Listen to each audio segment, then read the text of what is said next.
Well, our focus reading for today that goes with the theme, growing spiritually to be more like Jesus, isn't from one of the Gospels, Matthew, Mark, Luke, and John. So I won't ask you to stand, but we will sing together this Lenten Gospel acclamation. So we'll sing together.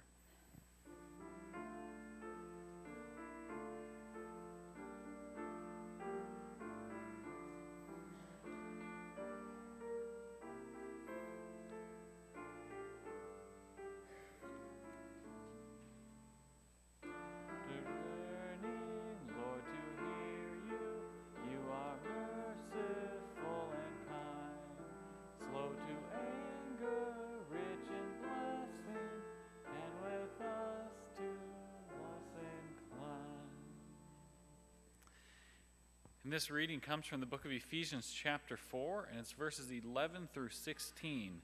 The Apostle Paul explains to the Ephesians about the importance of supporting one another in spiritual growth. The bold verses, which come at the end, are the choice verses for this theme, growing spiritually to be more like Jesus. The gifts he gave were that some would be apostles, some prophets, some evangelists, some pastors and teachers, to equip the saints for the work of ministry, for building up the body of Christ, until all of us come to the unity of the faith and of the knowledge of the Son of God, to maturity, to the measure of the full stature of Christ. We must no longer be children, tossed to and fro and blown about by every wind of doctrine, by people's trickery, by their craftiness and deceitful scheming. But speaking the truth in love, we must grow up in every way into him who is the head, into Christ, from whom the whole body, joined and knit together by every ligament with which it is equipped, as each part is working properly, promotes the body's growth in the building itself up in love. Word of God, word of life. This time, I invite the kids to come forward for a children's sermon. If there's any kids, I know the girls in the front, so they'd come up, and we'll have a little children's sermon here. As we're talking about these themes, and this week is growing spiritually, we're going to have a little object lesson. If you guys want to come on up here, and we can even stand around this pot here, but first I want to ask you, have any of you gotten new shoes in, say, the last 3 years? Anyone got new or different shoes? You had to get some different ones? Yeah. I bet so. And why was that? This is not a trick question. Maybe had a hole in them. Maybe have your feet grown? Has that been a thing? I knew it. That's one thing that happens, right? As kids, you grow, right? So you got to get some different clothes because you keep growing, and that's a good thing. Well, we're going to be talking about growing spiritually, but before we talk about growing spiritually, I brought this pot here because just like you all grow when you eat good food and you maybe get some rest, some exercise, plants grow too, but they need some special things to help them grow. So what are things that plants need to grow? Can you think of any things? Sun, water, there's a couple big ones. Those are some good ones. How about some dirt? Probably need, and I got some seeds, fertilizer maybe, all those things. When those things come, then seeds grow into nice plants, and that's really good. Well, for spiritual growth, there are some things that can help us grow spiritually, or that means like to grow in our faith or to grow closer to God. And so those things that we're going to talk about are this. They're prayer, reading the Bible, and gathering with God's people, just getting together either for worship or for other things, getting together with other people of faith. And so when we do those things, they can help us grow spiritually. So as a symbol of that growing spiritually, we've got this pot with dirt in it, and we're going to plant some grass seeds here. And then over the next 6 weeks, we're going to watch these grass seeds grow as they grow as a symbol of how we grow spiritually when we do some of those things like prayer and studying God's Word. And so I'm hoping that you could each take a pinch of seeds and drop them in the pot here. And then I'm going to water them. I'm going to make sure they get lots of good sun here.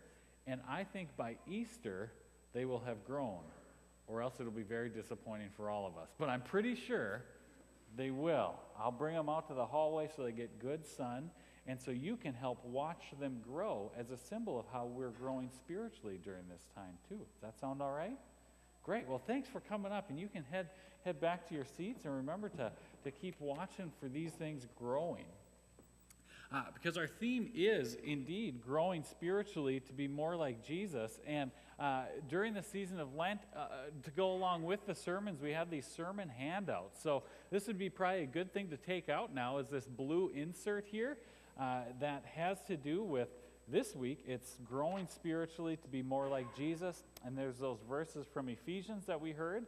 And then a little bit of a sermon outline with some fill in the blanks that if you feel so inclined, you can fill those out as we go. We already had the first one. Today we're planting grass seed to watch it grow over the next 6 weeks. And then on the backside are questions that the small groups will use for the discussions, the life groups that will be meeting this week. But as we gather here, the two main points I guess I want to make with this sermon about spiritual growth are this. When I think about spiritual growth, here's the two main points I want to make. One is that it doesn't have to be boring, and two, it's not always steady growth. First, it doesn't have to be boring, I don't think, but also it's not always steady growth. I don't think we're always getting more and more spiritual until the very end. There's ups and downs. And so I think anyone who has been around church for a while or have tried to do some of these different practices, like I was talking about prayer and Bible study and some of those things, sometimes they go really well, but sometimes we can get distracted or we can get bored even and lose interest and get off track, and those good practices fall by the wayside. Sometimes growing spiritually, sometimes it maybe can be boring, but I think it doesn't have to. And I think one of the fun kind of examples from Scripture about maybe boring spiritual growth comes in the form of that reading from the book of Acts with the Apostle Paul giving a really long sermon. How many of you had ever heard that story before from the book of Acts? It's an interesting story, isn't it? So the Apostle Paul, he's one of the main characters in the New Testament. He actually writes about half the New Testament. He starts a whole bunch of churches. This is a pretty dynamic guy, but it turns out even he can give a boring sermon from time to time. That's good news for me, But not only that, but you can be sure that he had really good stuff to say, and yet this poor guy just lost interest and couldn't stay awake. The situation was Paul was going to be in this town for just another day. He had to leave the next morning, so he got everyone together. They went up to the third floor of this house, and he just starts preaching. And he has to leave the next morning, so he goes for hours and hours, and pretty soon it's midnight. And I'll just read the verses, verse 9 from Acts chapter 20. Poor Eutychus, this young man named Eutychus, who was sitting in the window. He thought he got a good seat, I'm sure. A window seat, that's pretty good. But he's sitting in the window, and he began to sink off into a deep sleep while Paul talked still longer. I know none of you who are members at Zion and come here can ever relate to getting bored or falling asleep during a sermon, right? But maybe you've been to another church where a less dynamic pastor was rambling on, right? But yeah, so that's what happened. Poor Eutychus begins to drift into this deep sleep until, overcome by sleep, he fell to the ground 3 floors below and was picked up dead. Now, when he falls out the window, that is enough for Paul to decide it's time to pause the sermon. So Paul does take a break. He gets everyone in the house. They all go downstairs because they're pretty sure this guy has just died. He's fallen out the window. And then they find him. Paul gets down on his knees, kind of picks the guy up a little bit and says, "Oh, he's not even dead. It's fine. You two take him home, and everyone else, let's go back upstairs. We'll grab a bite to eat. It's only midnight. I got a few more things to say." And he preaches another 6 hours until dawn, until he finally leaves. So it's an interesting story, isn't it? You can kind of think that Eutychus, it turns out, was the one who got off easy. I mean, he fell out a window, but at least he got to go home early, I promise I don't plan to preach until tomorrow morning, so that's good. I'll try not to bore you nearly to death, but that's what happens in this story. The Apostle Paul, he literally almost bores this kid to death. I think this story from the book of Acts is a great example of how, you know what, sometimes these really good spiritual growth kind of things, they can be kind of boring. But also, it's an interesting story because it's a great example of how when we read the Bible, it isn't necessarily always boring. There are some really interesting stories in this book that tell the stories of real people in real situations, like falling asleep during a sermon. The Bible has a lot to say to who we are as Christians and who God is. And so all of these things help to feed our spiritual growth, whether we're constantly entertained by them or not. Our first guiding principle that we're studying in this season of Lent is growing spiritually to be more like Jesus. That's the number one on our list of 6 guiding principles, growing spiritually to be more like Jesus. And when we thought about growing spiritually, there were 3 main things we identified as the things that can help us to grow spiritually to be more like Jesus. And those 3 things were this. It was praying, studying God's Word, and gathering with God's people. In that introductory paragraph we had at the beginning, those are the things that are lifted up there. Pray, study God's Word, gather with God's people. And those things can help us to grow spiritually. Those things, of course, are all parts of our Zion Life groups that are starting to meet now. And so those Zion Life groups are a great way to grow spiritually because they mostly focus on the last one of gathering with God's people, but there is also a little bit of prayer, a little bit of study, and so we can grow spiritually. But then there's also lots of other ways. I forgot to go grab as an example, but we have these devotional books. Maybe you've seen them, the Christ in Our Homes or Portals of Prayer, that are by the bathrooms right above the drinking fountain. It says, "Are you spiritually thirsty?" or something like that, it says. And you can pick those up and use a daily devotion. You can pray the Lord's Prayer every day. There's lots of different ways that we can put these practices of prayer and studying God's Word and gathering with God's people into action. And that's the key. We're called to put it into action, to do those things and to grow spiritually, to be more like Jesus. But while prayer and study of God's Word and gathering with God's people, while those are really good things and can help enrich our lives and can even help us to grow spiritually, true faith comes from God. And so it is a little different than, like, say, kids' feet regularly growing or these seeds growing if I make sure to get it in the sun and give it some good water and fertilizer. Sometimes we think of faith in the same way as those things, that if we pray right or enough, or if we study the Bible right or we study it enough, then we'll get more and more spiritual, right? If we do all those things right, we get more and more spiritual until finally we're at our godly peak and we die and we're practically already in heaven with God, right? That's the idea behind Jacob's ladder. If you've ever heard of that, maybe you've heard there's a song, Jacob's Ladder. We are climbing Jacob's ladder.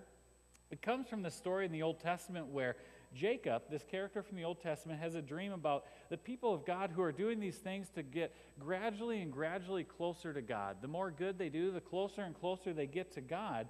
And they're making their way up the ladder. They are climbing the ladder or the stairway to heaven. That's the term that the apostle Led Zeppelin used, if you're familiar with that, stairway to heaven. It's the idea of getting closer and closer to God. You're climbing the ladder, but I'm not so sure that that's really how spiritual growth happens. Spiritual growth, in my mind, has a few more ups and downs than just a steady on your way up the ladder or up the stairway to heaven. On the back side of the sermon handout, this blue thing where it says the life groups on the top, there's the list of questions that the life groups will be talking about. And the fourth one says this, says to create a spiritual growth chart from birth to today. So I encourage you to think about mapping out some of the major high points or low points along the way. So when you think about your life and significant spiritual events from your life, and you plug those into a chart, what would it look like? Would it be a steady trip up, or would there be ups and downs? This is one I put together for myself as I thought about this, and I'll just share a little bit about it. I was born and I was baptized, and then I did Sunday school and confirmation, kind of made a steady way up. And, during college, I worked at Camp Metagoshi, the Bible camp, and really enjoyed that. I started working as a youth director at a church. But there's also a little dip there in that too, because at that time someone I really cared about was close to died, and that can be a pretty shaking thing, right? And it was a challenging spiritual thing, but I was surrounded by really great and good people who helped kind of build me back up. And so then there's that little kind of U-dip in the middle, and I called that seminary dropout. It's from when I took some time away from seminary, and it was good. I was working for Habitat for Humanity. It was great service work, but it was also a time where spiritually I kind of started to realize, I think I'm called to do this pastor thing. I better get back and finish seminary. So I did and kind of went back up. And then there's one little dip. You could say that's a specific time. That's June of 2011, if anyone remembers that time. The flood happened here in Minot, and that was emotionally, spiritually, that was a draining time in a lot of ways. And spiritually, too, it had its toll. But again, surrounded and supported by family and friends, kind of come back up and kind of leads us to today. I guess I put Teddy on there too, our family kind of taking shape, Annie and I and Teddy, and then here we are today, I think at a pretty good point spiritually. And so as I did this practice, which I think is a helpful thing for anyone to do to kind of map some of these things out, it helped me to see that, spiritual faith, spiritual growth and faith isn't just an upward tick. At least it's not for me, but it's had some ups and downs. That's life, isn't it? Mike Yaconelli was a great youth minister and an author and speaker. And one of the things he talks about is how spiritual growth and a life of faith is less like climbing a ladder or a stairway to heaven where you're always getting closer to God. And he says it's more like a roller coaster full of ups and downs. A roller coaster can be a pretty wild ride, and can't life be a pretty wild ride too? There's great ups, but there's some really tough downs too. And so we experience those in our faith and in life in general. We experience the ups and downs just like a roller coaster. I want to close with a story of Ingus Jan Paderewski, who you've maybe not heard of, but he was a grand maestro piano player. He was just this amazing piano player. And he had a concert in New York City that was hugely popular. It had been sold out for months. And so it was this great, grand event where a lot of the elite from New York City all showed up. It was a black tie event, very formal, wonderful concert at this great concert hall. And so a couple of the people who were there at that concert was a mom and her young son, who was about 6 years old. And she had brought her son to this concert because he was in piano lessons. And if you can believe it, this 6-year-old boy had decided he didn't like practicing piano anymore. Can you believe that?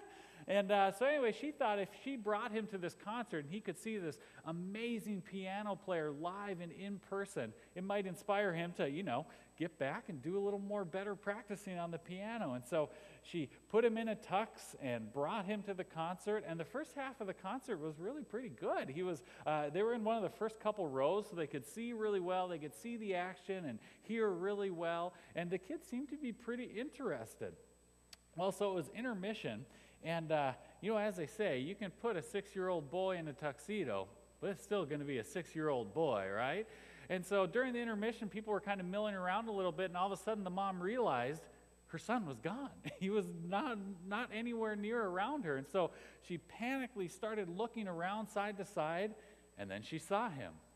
Up on the stage, she saw him walking up onto the stage, and she looked side to side. She didn't even see a ladder or stairs or any way that she could get up on the stage. She didn't know how he even got up there. And so she just froze, kind of panicked. And then people in the audience started realizing this kid was getting up there, and he was beelining it for the piano, the only thing on the stage.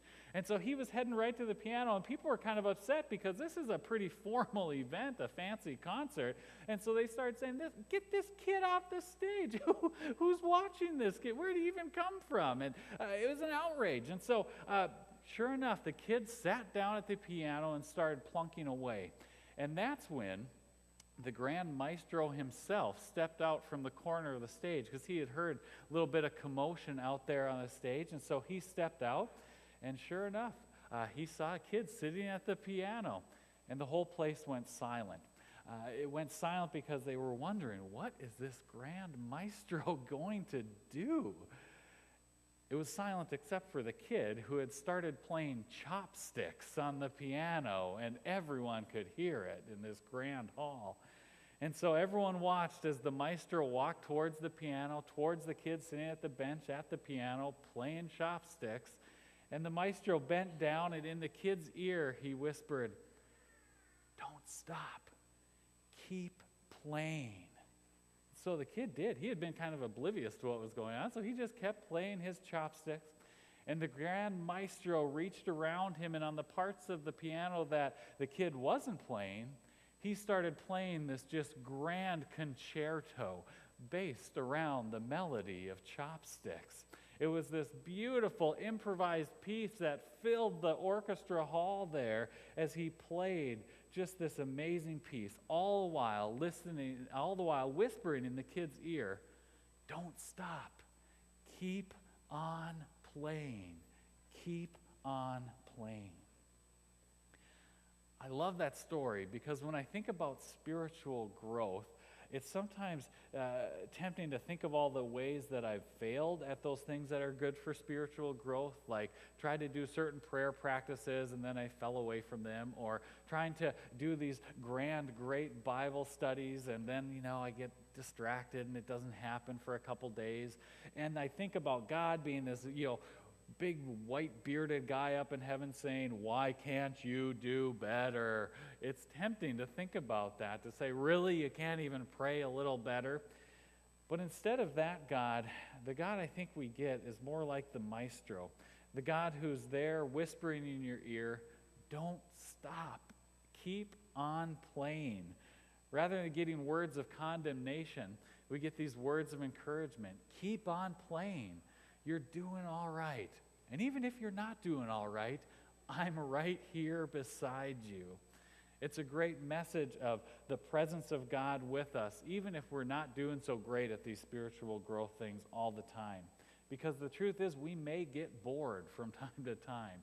We will have ups and downs in our lives of faith, but the good news is that God is always beside us, right alongside of us, whispering in our ears, "Keep on playing." And He is the one encouraging us and helping us to grow spiritually, to be more like Jesus. Keep on playing. Let's close with a word of prayer. God, help us to pray, to grow spiritually, to be more like Jesus. Guide us in our prayer lives, enrich our study and our understanding of Scripture, and bless us. Bless us as we gather together with your people, and help us to feel your presence with us every day. In Jesus' name we pray. Amen.